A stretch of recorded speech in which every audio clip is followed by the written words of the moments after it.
विधान परिषद निवडणुकीसाठी खासदार धैर्यशील मोहिते पाटील विरोधकांची मोड बांधणार. नाराज नेत्यांना विरोधकांच्या विचार प्रवाहात आणणार. सध्या पडद्यामागच्या बैठकांना उधाण आले असून अंधारात ताऱ्यांच्या बैठका सुरू झाल्या आहेत.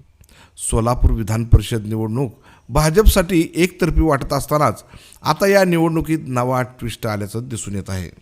विधान परिषदेसाठी काँग्रेसच्या उमेदवाराचा उमेदवारी अर्ज रडीचा डाव खेळत बाद केला गेला. त्यानंतर मात्र निवडणुकीच्या रिंगणात भाजपसह 7 उमेदवारांचे अर्ज वैध ठरले आहेत.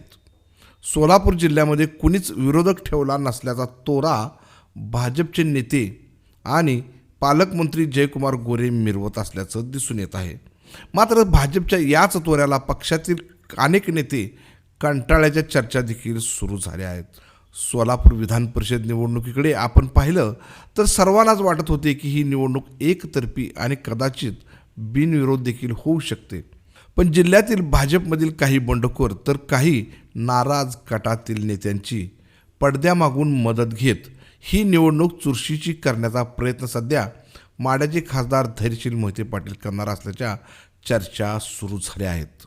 खरं तर भाजपकडे सुमारे 307 निर्विवाद मतं आहेत, तर जिल्ह्यातील करमाळाचे आमदार नारायणआबा पाटील आणि सांगोल्याचे आमदार बाबासाहेब देशमुख हे देखील पालकमंत्री जयकुमार गोरे सोबत आल्याने भाजपचे आणखी मतं वाढले हे नक्की. मात्र पडद्यामागे आणखी काय घडतं हे आज सांगता येत नाही. पण पडद्यामागून मोहिते पाटील जिल्ह्यातून पुन्हा मोड बांधून आपली ताकद दाखवण्याचा प्रयत्न करतील अशी चर्चा सुरू आहे. त्याचबरोबर विरोधकांच्या मतांची विभागणी होण्यासाठी देखील भाजपकडून काही उमेदवारांचे अर्ज ठेवले जात असल्याच्या देखील चर्चा सुरू आहेत.